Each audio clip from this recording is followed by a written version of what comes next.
Hello বন্ধুরা, কেমন আছো সবাই? আশা করছি সকলে ভালো আছো। প্রিয় বন্ধুরা, আজকে তোমাদের জন্য নিয়ে এলাম আরও একটি নতুন গল্প। আশা করছি তোমাদের দাঁড়িয়ে যাবে, তাই ভিডিওটা শুরু থেকে শেষ পর্যন্ত দেখো। আমার নাম আদনান, আমার বয়স 21 বছর। কিছুদিন আগে আমি আমার অনার্স শেষ করি। আমার পরিবারে আমার মা ওড়িশা খান, আমার বাবা আফজাল খান, বাবার মা এবং মায়ের মা আমাদের সাথেই থাকতেন। আমার বাবা মায়ের বয়সের মধ্যে অনেক ব্যবধান। আমার বাবার বয়স 63 বছর, আমার মায়ের বয়স মাত্র 39 বছর। কিন্তু আমার মাকে দেখলে বলা যাবে না যে আমার মায়ের 21 বছর এর একটা ছেলে আছে আর 3 বছরের একটা মেয়ে আছে, যার নাম রিনা। আমার মা দেখতে অনেক সুন্দর, গায়ের রং শ্যামলা, মায়ের মুখটা অনেক বেশি মায়াবী, পালতোলা নৌকার মতো মায়ের চোখ। মায়ের চেহারা যে কোনো পুরুষের মাথা খারাপ করে দিতে পারবে। আমার মা অনেক বেশি শিক্ষিত আর মডার্ন। আমার মা এখনো ওয়েস্টার্ন পরে, যাতে করে মাকে অনেক বেশি ইয়াং লাগে। আমি কোনোদিন আমার মাকে নিয়ে খারাপ চিন্তা করিনি, বরং আমি আমার মাকে অনেক বেশি ভয় পাইতাম। একদিন রবিবার, আমরা সবাই বাসায় যার যার মতো। হঠাৎ করে মায়ের কাছে একটা ফোন আসলো আর মা হাউ মাউ করে কাঁদতে লাগলো। পরে জানতে পারলাম যে আমার বাবা একটা রোড দুর্ঘটনায় মারা গেছে। বাবার মৃত্যুতে আমরা সবাই ভেঙে পড়লাম। বাবা মারা যাওয়ার 6 মাস পরে আমরা সবাই স্বাভাবিক হতে শুরু করলাম। কিন্তু সমস্যাটা হলো যে আমার বাবা মরার আগে সব সম্পত্তি আমার নামে করে দিয়ে গেছে। এরপর থেকেই নানির সমস্যা যে আমি যদি অন্য কেউরে বিয়ে করি তাহলে আমার আমার মা ও আমার বোনের অনেক খারাপ হয়ে যাবে। তাই নানি দাদির সাথে মিলে একটা বুদ্ধি করল। তারা একদিন আমাকে আর আম্মুকে ডেকে বলল, দেখো, আমরা একদতা সিদ্ধান্ত নিয়েছি, যা তোমাদের মেনে নিতে হবে। আমি আর আম্মু চুপচাপ শুনতেছি। হঠাৎ করে নানি বলে উঠল যে আমরা চাই ওড়িশা তুই আবার বিয়ে কর, কারণ তুই অনেক বেশি ইয়াং, তোর জীবন পড়ে আছে, তোর মেয়ে এখনো অনেক ছোট, ওর বাবার দরকার আছে। মা চুপচাপ শুনছে। তারপর আবারও নানি বলে উঠল যে দেখ ওড়িশা, আমরা অনেক ভেবে এই সিদ্ধান্ত নিয়েছি যে আদনানও এখন বড় হয়েছে, কিছুদিন পর ওকেও বিয়ে দিতে হবে, তাই আমরা চাই তুই আর অন্য কাউকে বিয়ে না করে আদনানকে করো। মা, কি তোমাদের মাথা ঠিক আছে?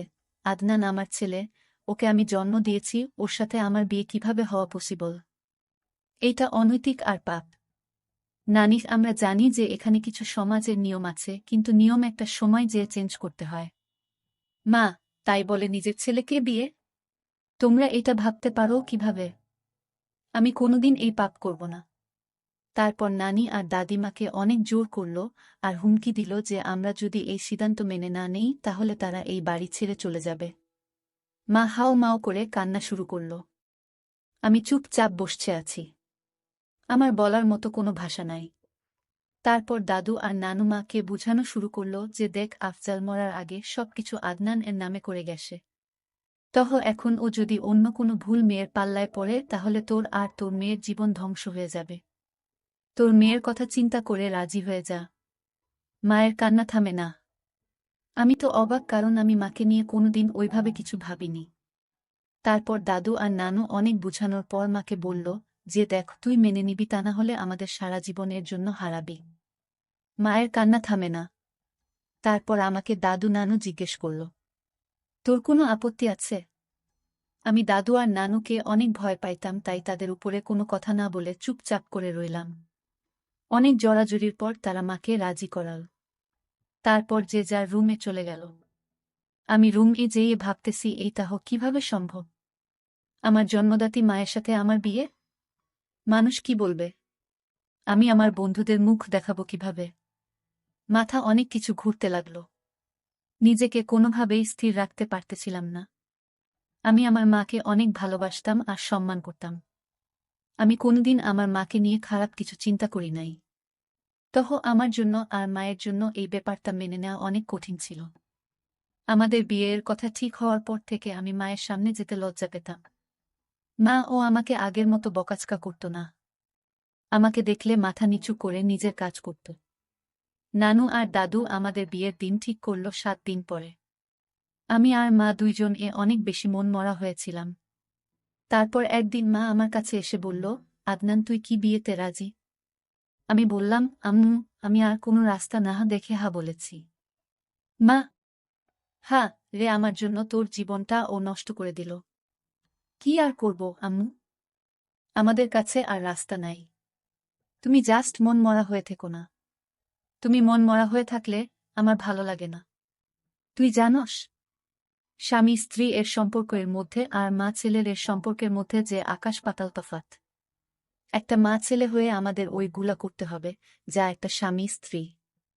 আমি তোকে আর আগের মতো শাসন করতে পারবো না, কারণ তুই হয়ে যাবি আমার স্বামী। তখন আমার ছেলে থাকবি না। আম্মু, আমি সারা জীবন তোমার ছেলেই থাকব। আর এই বিয়ে হচ্ছে একটা কাগজি বিয়ে মাত্র।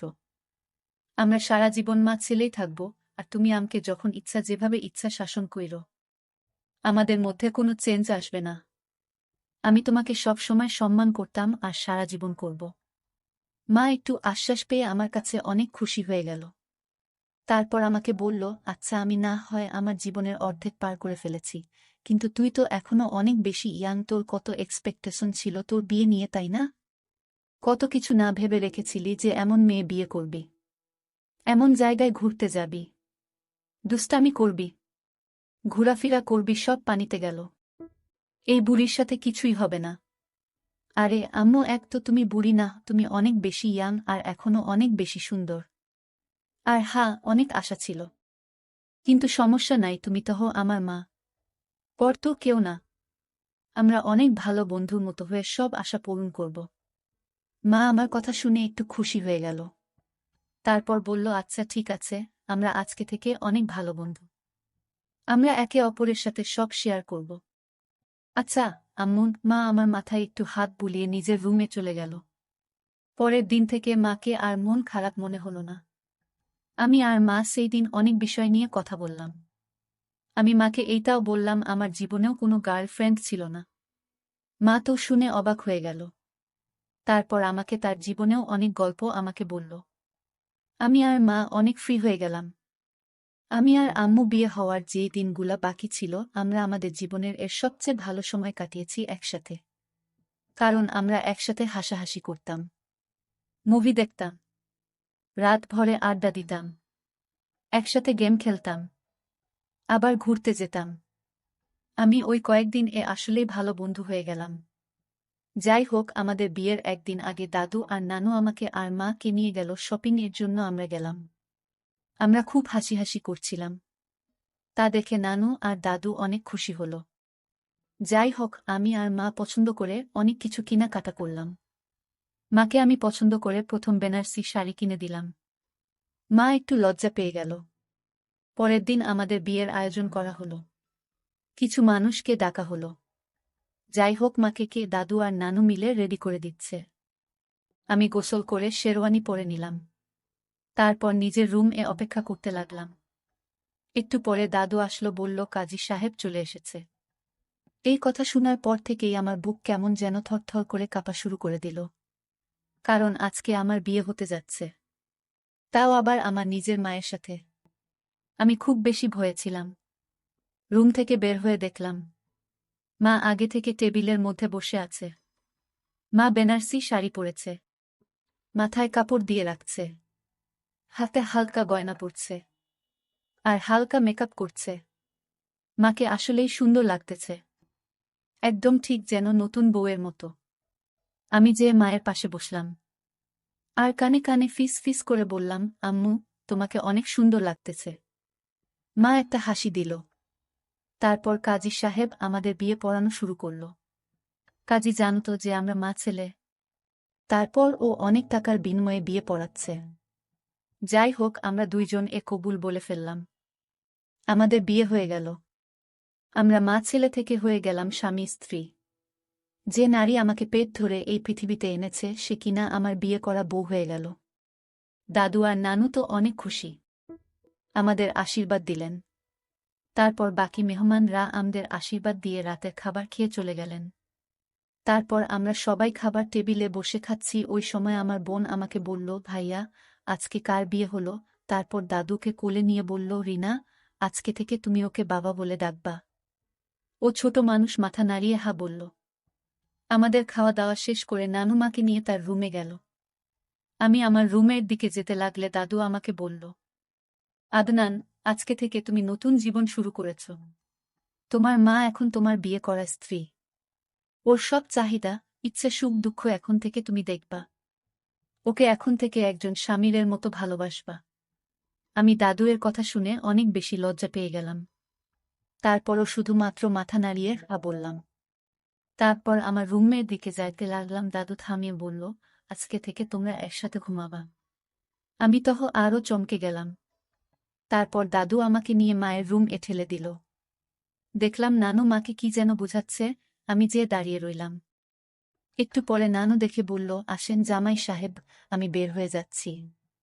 আমি এই কথা শুনে লজ্জায় লাল হয়ে গেলাম। এরপরে নানু রুম থেকে বের হয়ে গেল। আমি রুমের দিকে তাকিয়ে দেখি রুমটা অনেক সুন্দর মতো সাজানো। খাট ও ফুল দিয়ে অনেক সুন্দর করে সাজিয়েছে। কারণ তারা চায় আমি আমার মায়ের সাথে বাসর করি।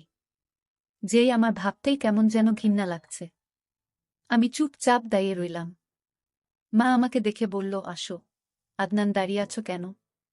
আমি মায়ের কথা শুনে যে খাটের মধ্যে বসলাম। তারপর মাকে বললাম, দেখছো মাম্মি তারা কি করেছে? রুমের অবস্থা। তাদের মাথায় আসলেই ঝামেলা আছে।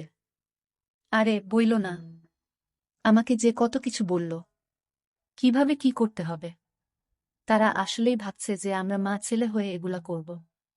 হ্যাঁ, যত সব ফালতু। যাক, বাদ দাও। এখন থেকে আমাদের এক রুম ঘুমাতে হবে। তোমার কি কোনো প্রবলেম হবে মাম্মি? না, প্রবলেম হবে কেন? তুমি তো ছোটবেলায় আমার সাথেই ঘুমাইতা। আর এখন তুমি থাকলে ভালোই হবে, ঘুম না আসলে আড্ডা দেয়া যাবে। যাক, তাহলে ভালো। তো আজকে কেমন লাগলো মাম্মি? সত্যি বলতে না, আমার অনেক ভালোই লেগেছে। এত বছর পর মনে হচ্ছে আমি আবার কোণে হয়েছি, বউ রূপে সেজেছি। আমার কাছেই ওভারঅল ভালোই লেগেছে। তোমার কাছে কেমন লেগেছে? আমার মধ্যে অনেক ভয় কাজ করেছে মাম্মি, যে আমাদের সম্পর্ক কিভাবে মিনিটের মধ্যে চেঞ্জ হয়ে গেল। আরে কই, আমরা তো আগে থেকেই ডিসিশন নিছিলাম যে আমরা অনেক ভালো বন্ধু হয়ে থাকব, এইসব আজাইরা জিনিসগুলা নিয়ে মন খারাপ করব না। হ্যাঁ, ঠিক বলেছ মাম্মি। যাক, আমি অনেক বেশি ক্লান্ত, আমি না হয় ঘুমিয়ে পড়ি। মা বলল, হ্যাঁ আমি অনেক বেশি ক্লান্ত। আমি ফ্রেশ হয়ে আসি, তারপর আমিও ঘুমিয়ে পড়ব। তুমি শুয়ে পড়ো। আমি আচ্ছা বলে খাটের একপাশে শুয়ে পড়লাম। একটু পরে মা এসে লাইট অফ করে দিল।